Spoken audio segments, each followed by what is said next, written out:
السلام عليكم ورحمة الله وبركاته، ازيكم احلى متابعين؟ النهارده جايه لكم بقى باحلى اختراع يسهل علينا تفصيص البسله اللي بيزهقنا وبيكرهنا في عمايلها. اول حاجه نجيب البسله ان شاء الله 10 كيلو، اغسليه في الحوض كويس جدا جدا جدا وخليه زي الفل كده عشان هنشوف هتعمل ايه. هتغلي حله ميه على النار وتحط فيها البسله ويا دوب تغلي غلوه بس كده، هتبص تلاقي البسله فتحت معاكي اهي. بصي بسم الله ما شاء الله، بمنتهى السهوله ومنتهى السرعه.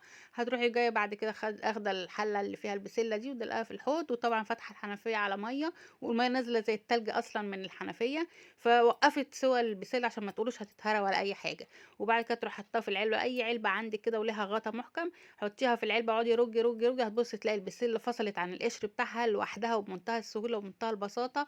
وهوب هتلاقي نفسك فتحتي العلبه وقعدتي تسلكي منها، يا دوب بس تطلعي منها القشر القشر قشر، هتلاقي البسله في ناحيه والقشر في ناحيه.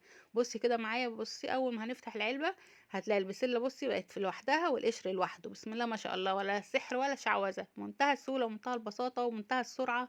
ومفيش بقى اسهل من كده. حتى لو لقيتي بسلايه مقفوله معاكي هتتكي عليها بايدك كده وتروحي زقها بصباعك، هتروحي بايد واحده وشايفه كل البسله اللي هتعمليها ان شاء الله 10 كيلو. مفيش ولا وقت ولا مجهود ولا اي حاجه هتبذليها غير انك تحطي في العلبه وترجي وتفصلي بقى بعد كده القشر تطلعيه من وسط الايه البسله.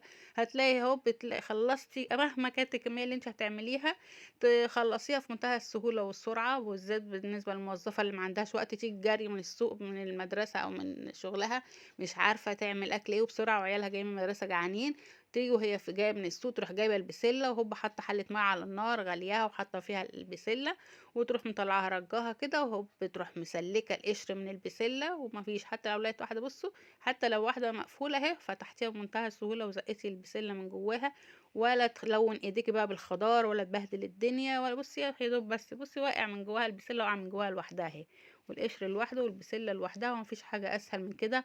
وبصراحه يعني بصراحه الاختراع ده من ساعه ما عملته في منتهى الجمال، وبيسهل عليا كل البسله مهما كان عددها الكميه بتاعتها ولا كام كيلو.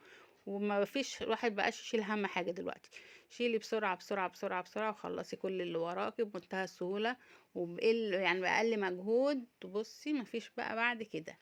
ما شاء الله ما شاء الله ما شاء الله، اختراع يا كوتش، مفيش بعد كده سهولة ولا سرعة. يلا بسرعة تشجعي وانزلي هاتي بسلة اللي انت كنت شايلة هم تفصيصها، ولا تقولي لحد يفصص لك ولا حد يعمل لك ولا تبهدلي ايديك ولا تبهدلي نفسك. وبسرعة اعملي كل اللي انت عاوزاه. بسم الله ما شاء الله. والله ما بقى في حاجة متعبة دلوقتي، كل حاجة اخترعنا لها اختراعات وكل حاجة سهلناها على نفسنا. وان شاء الله كله يعمل الطريقة دي ويشكرني عليها ويحطوا لي لايك، يا ريت تحطوا لي لايك، يا ريت تحطوا لي لايك عشان اعرف ان الطريقة عجبتكم وان الافتكاسة اللي افتكستها دي نفعت.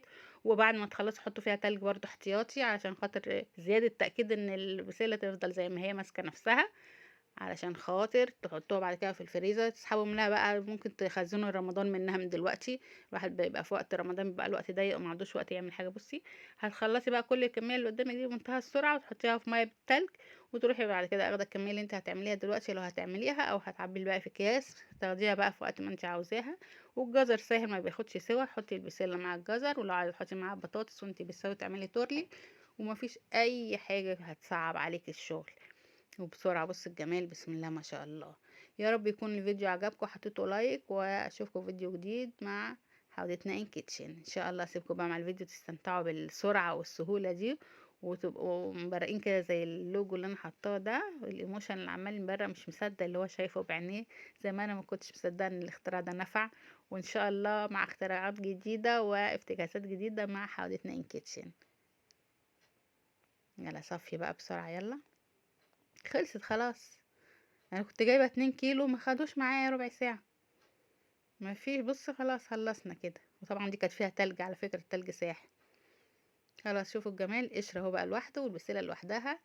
واي خدمه، ان شاء الله يكون الفيديو عجبكم، تعملوا لايك وتقلدوه او تجربوه وتقولوا لي رايكم ايه. السلام عليكم ورحمه الله وبركاته، مع السلامه.